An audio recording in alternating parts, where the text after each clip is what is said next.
Members of this class of 2020 have experienced several unavoidable storms in the last few months as they concluded their senior year. But the fact that all of you are here tonight tells me that you are learning to dance in the rain.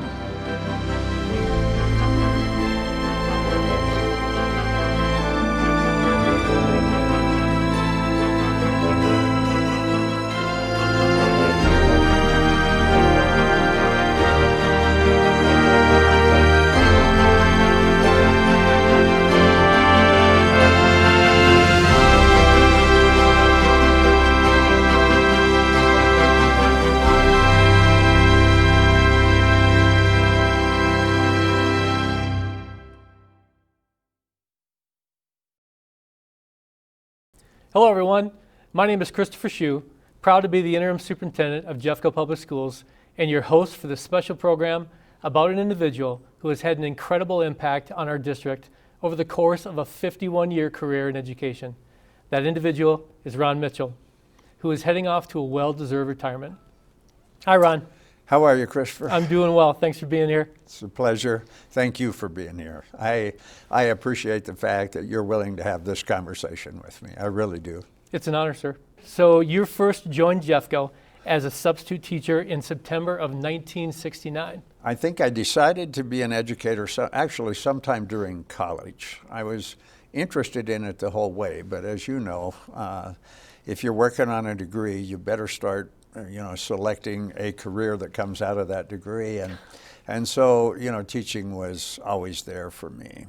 I did student teaching as a part of that program, and that was an exciting experience that was pretty positive for me. And so that got me thinking seriously about it.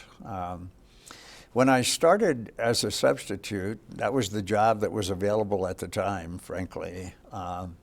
And the most important thing I remember about that, Christopher, is that I would be in a different classroom or in a different teacher's classroom almost every day, and I would sort of borrow a copy of the materials that they had laying around, if there were many copies. If they were, there were 35 copies for students, I'd put one in my briefcase, honest to God, and I was collecting lesson ideas and plans from my substitute teaching. The first day in front of a class, I'm not sure I remember, except I remember that I felt pretty inadequate at first. But by the third year, I was getting somewhat comfortable.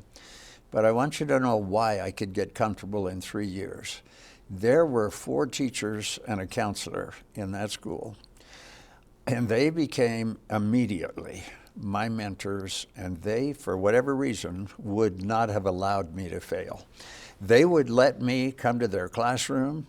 Now, the return part of that was that they would come to mine. That was a little threatening, but these were master teachers who shared their lesson plans, ideas, how to make a difference, how to develop relationships with kids. They were willing to share everything they knew with the rookie, and that was me. That's what we do in education. We take care of each other. Mm-hmm. And that was a Jeffco school. That was Arvada West. It was. Correct? It was. All right. So after that time teaching at Arvada West, you moved into a series of administrative jobs beginning in 1973, eventually becoming a first-time principal at Alameda in 1981. Could you talk about that position? Well, I can. I had decided after several years as an assistant principal, and some of them as an athletic director, I had decided that the leadership job, the best leadership job in the school was the principal's chair. And so I was actually hoping that, that could happen as a part of my career. I was appointed as the principal at Alameda when I was 35 years old, and I do remember that well. I walked into the school the next day, kind of toured the building a little bit, drove through the community, sat down in the chair and said, oh my God, what have I done, and what exactly am I responsible for now? And it was a very humbling experience. I had lots to learn, but honestly, what helped me was that I would ask myself the question, if I'm this far removed from the classroom and direct contact with the students every day. How do I make a positive difference for this entire organization? And when you start asking those questions of people who are experienced, and I had, again, lots of mentors, Jeffco mentors who were willing to teach me, you ask those questions and they begin to help you develop a picture of how you make a difference when you're in that role as the principal of a school.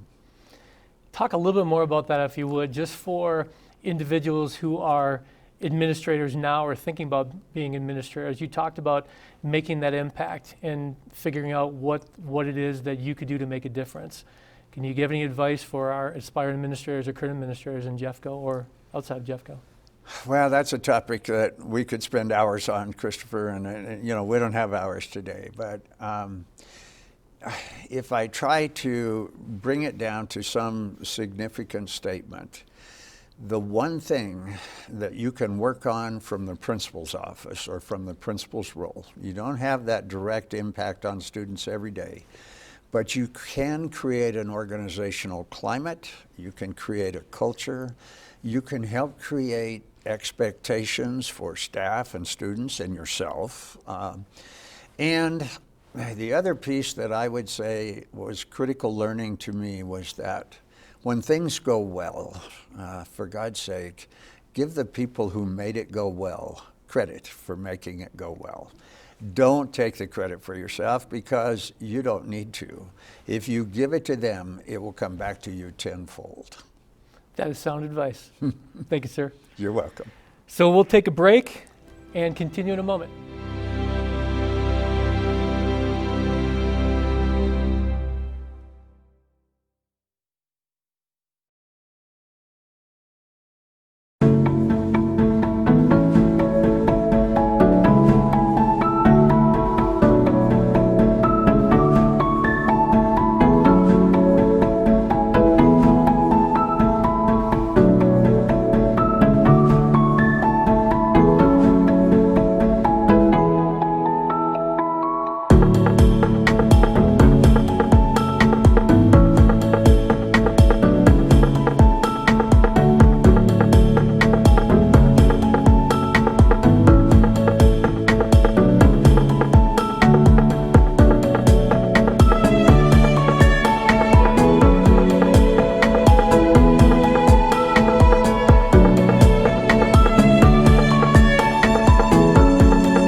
Welcome back. We're continuing our conversation with Mr. Ron Mitchell. Mr. Mitchell, your next stop was Columbine High School, and you served as the principal of the Rebels from 1989 through 1996. What were your favorite memories of that time? Well, as you can imagine, Columbine was a pretty high-performing school, and one of my favorite memories, honestly, is saying to the staff, we should never do anything that's mediocre. We will pursue excellence in all areas with every program that we offer in this school, and we have the students to deliver that promise. And so we worked hard on climate and culture and high expectations, and that certainly was one of the great things. The school academically performed, very well, as it should have. I mean, let's just own up to the truth here. And so I remember that.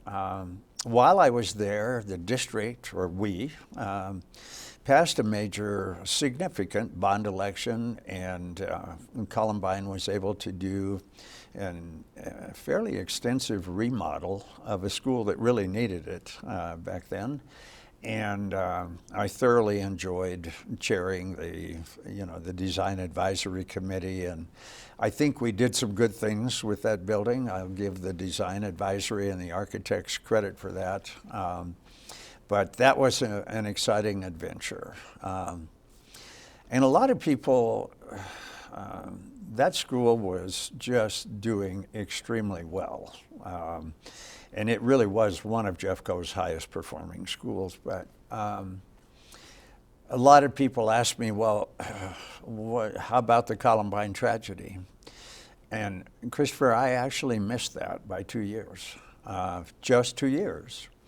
And the man who was my assistant principal, Frank DeAngelis, took over for me as the principal when I went to the central office as what you would call today a community superintendent, and I think we called them area administrators or something.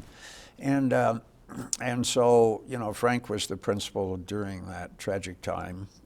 I was involved in it peripherally, and I suppose in some ways it continues to impact me and my life and career every day. So you touched on that a little bit. So let's talk about that chapter here in our history in Jefferson County, and that chapter in your life, Columbine, April 20th, 1999. Could you talk a little bit more about that? Well, the district called me on that day and asked me to get to Columbine as soon as possible and get back to them with a full report. That was a difficult assignment, but because there were so many unknowns, that it was very difficult to figure out what was going on and how many lives had been lost and the whole thing. I did spend the day there, mostly greeting teachers who came out of the building and trying to reassure them that they had done the best they could. None of us knew how to respond because none of us had ever experienced anything like that before. It was a first. And I spent that first night, we immediately went to work trying to identify every student, every Columbine student, and see if they were home, if they had contacted their parents, and we were beginning to narrow the list down to the dozen students who were not going to make it home. And that was a sad night with those parents because they had not seen their students. We could not confirm who may have lost their lives in the building. But if they weren't home, we had to make that assumption. And it was a very emotional and sad night. And then from that point, Frank began to lead that community forward through a tragic event that none of us could have anticipated. And in fact, most of us didn't even know something like that was possible. Frank led the community through that, did a remarkable job. I give him much credit. The community survived that, came together, made serious commitments to keep their school and to keep it open. And there is a passion about that school that exists still today, Christopher, and you know I'm telling the truth. There's a passion about it, and they actually do a little chant down there. It's "We Are Columbine." We used to do that when I was the principal there, but we'd do it in assemblies. But they developed that as almost a mantra, and when those kids and whoever is doing that yell, "We Are Columbine," what I want you to know is they mean it, and it means something special to them.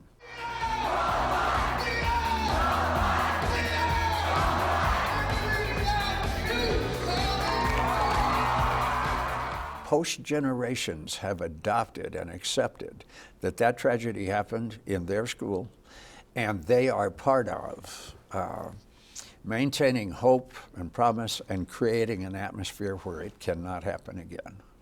And so far they've been successful, and we can all be thankful for that. You're a large part of that, and it brings me a lot of joy to be at that school when you're there, along with Frank DeAngelis. And once a rebel, always a rebel. That's how it feels. You absolutely know that. I don't know if I should say this, but I'm going to. I actually had a parent who transferred her child from one of the other South Jeffco schools that I was responsible for as a board member. I served District 5, and she transferred her daughter to Columbine from another excellent South Jeffco school. So one night we were at a dinner together, and I asked her why she did that. And she said, "You know, my daughter needed a little extra support. And what I believed was that the Columbine kids would take care of her and make her part of the family." Wow. I'll never forget the lady who said that. I presented her daughter with a diploma as a board member. That was pretty special. I'm guessing that picture is still up on their mantle at home. Can't say. Can't say. Don't know. Yeah. Think it might be. But I'll never forget that mother and the little girl and the message that they sent me. And I actually asked her, Christopher, because I could as a board member, and I said, "Well, so how did that work for you?" And she said, "Perfectly." Wow. Yeah. There's a climate there that is unique, and it's a result of the tragedy. So it's one of the, if clouds have silver linings, that's one of the silver linings of that tragic cloud. Great story. Thank you. So now we move to the 2000s, and more principalships, administrative roles, followed by some consulting work. And then in 2015, you successfully ran for the Board of Education. Yeah. Since then, you've helped navigate the district through superintendent change, successful bond election, and now the challenges of COVID-19. So quite a lot of things going on there. What are you most proud of from your time on the Board of Education? Well, I would say, first of all, I am proud of the fact that some of my friends and a couple of my mentors actually contacted me and said, "You have to do this, Ron. It's important." And actually, one of my mentors called me and said, "You've been training your whole career for this, Ron, and you need to do this. You need to do this for Jeffco." So that's the way it all began. I was honored and privileged to serve Jefferson County in that role on the Board of Education. I think we accomplished a lot of things, and the one I would cite first goes back to what I was telling you about how leaders make a difference. But the climate in Jeffco was not very good when we won that recall election. We had a very divided community, a divided board. The conduct in the boardroom was really unacceptable, frankly. And so one of the things that I'm most proud of was turning that climate around, first in the boardroom, because we could model it from the boardroom, and we could require that all conversations occur in an atmosphere of mutual respect. But by doing it in the boardroom, and by treating everyone that we dealt with in the organization with respect and valuing them and their contribution to the organization, I honestly believe, Christopher, that we as a board changed the climate in Jeffco. I don't know how quickly, I'm not going to brag about that, but the data would show, if you look at employee surveys and stuff, it would show you that the climate changed. And I'm very proud of that. I'm very proud of the bond mill election that we were successful on in, let's see, what was that, 2018? Those things make a big difference on the mill levy override side. You know, we were able to invest money in safety and security, in mental health of our students, and we expanded that program. We were able to expand career pathways. And oh, by the way, one of my favorites is that we just broke ground on a new Warren Tech South. It meant a lot to me, Christopher, because there will be students in years to come that will benefit from that building being there and from the expanded career and technical opportunities that Jeffco can provide. So there are many things I'm proud of. We had as one of our goals to improve to go to full-day kindergarten, to improve ECE, early childhood education. I don't think we fully realized those goals, but we did make some progress on them, and I believe that that's one of the key things that will improve Jeffco schools as we move into the future. So I am proud of a lot of things. Ultimately, I'm really proud of the work that our entire organization has done to move Jeffco to a more positive place than it was in 5 years ago. So 5 years on the board, and so now it's time to step down, and you'll be passing the torch on to someone else. So what advice can you provide for that individual? Well, my advice to the individual is always remember your values. Okay? Think about what are the values that you hold that makes you willing to accept the responsibility of that job. And then apply those values to every decision that you make. And yes, they will get complicated. They just do. I don't know how that happens, but some decisions will get very complicated. And you'll have to look at them through multiple lenses. But throughout all of that, my advice to my replacement board member is maintain your values. And for God's sake, don't ever give up your integrity. That's solid advice. It's kind of what I would say probably worked for me. You know, you think it's about knowledge and information and how much you know about schools, but the truth of the matter is you have people all around you in Jeffco schools who can provide you with the information that you need, the facts that you need, et cetera. It is your values and your commitment to serve the needs of all students in Jeffco that will help you arrive at good decisions. So Ron, before we finish, we wanted to share a few messages from some of our Jeffco folks about what you've meant to us. You've done an amazing service to our profession, to Columbine, but also to Jeffco. It is well deserved that you get to be retired and enjoy your family and just live your life however you want to live it. Just know that so many people are thankful for you and the work you've done, and I am so thankful for what you've done for me. Thank you for your leadership, compassion, and strength to Jeffco over the years. For me, you've been a role model, a mentor, and friend. I want to say thank you. Thank you for your incredible leadership. You've provided a voice of calm sense-making in some very challenging times. I appreciate that personal connection with you. Each time I saw you, we would sit down and you had specific questions for me. Always made me feel so valued.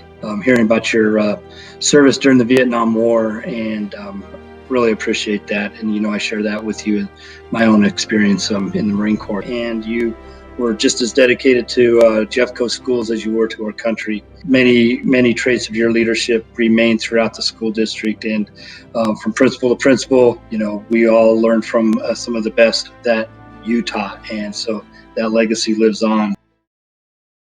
So I'm just going to read a couple more messages to you before we go. Mr. Mitchell, Ron, you were my high school principal from Alameda.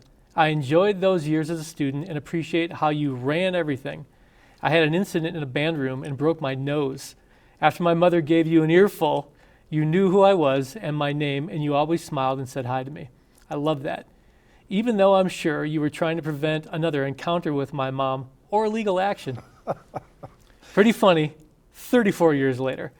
Now I'm an assistant principal at Jeffco High School and have always wanted to come back to be a part of Jeffco and the family again. Thank you for being a solid leader, advocate for students, staff, teachers, and being responsible for the direction and stance Jeffco has taken for so many years. You have a legacy and are loved, exclamation point, exclamation point. Cheers, Ron. Paula Herman, AP at Warren Tech High School. It says, hey, Ron, congratulations on finally taking some time for yourself. I knew you only a tiny little time, but you made a big impression on me when you did an interim principal stint at Hackberry Hill. Mr. Mitchell, you've been everywhere in Jeffco. I've been lots of places, and frankly, I've enjoyed every one of them. Love to go to work every day, and Hackberry Hill was a great elementary school, and I had a great experience there. It sounds like you've loved every experience, and they also loved you being there as well. Oftentimes things play both ways, Christopher, they're sort of mutually beneficial, I guess. They help me, I help them, and together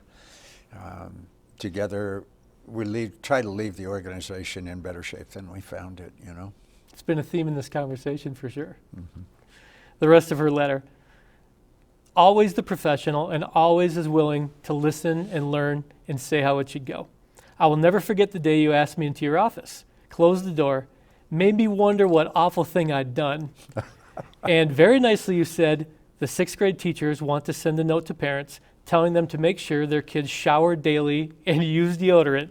Do you think it's a good idea?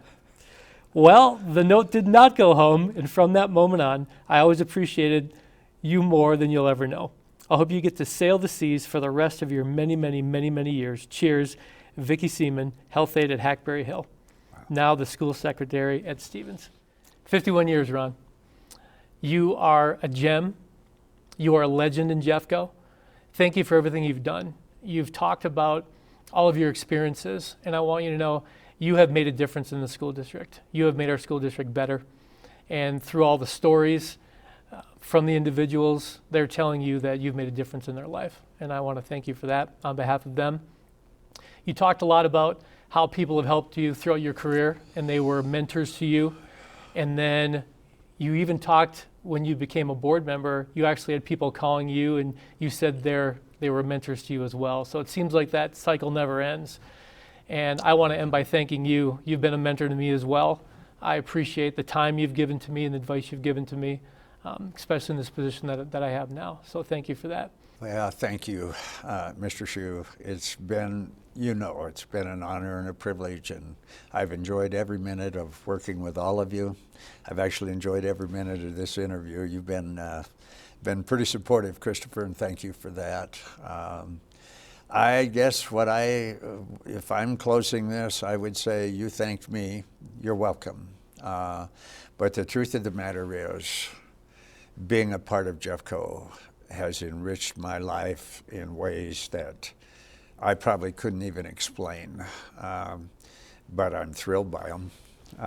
So I move on, but I don't forget Jeffco, and I actually don't want to say goodbye. I don't like goodbyes, so I say farewell, and I'll see you around the corner. And I don't know where it will be, but I'm not fully out of the picture yet.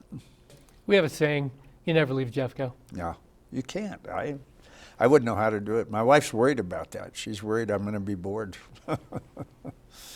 But thank you. And thank you, Jeffco.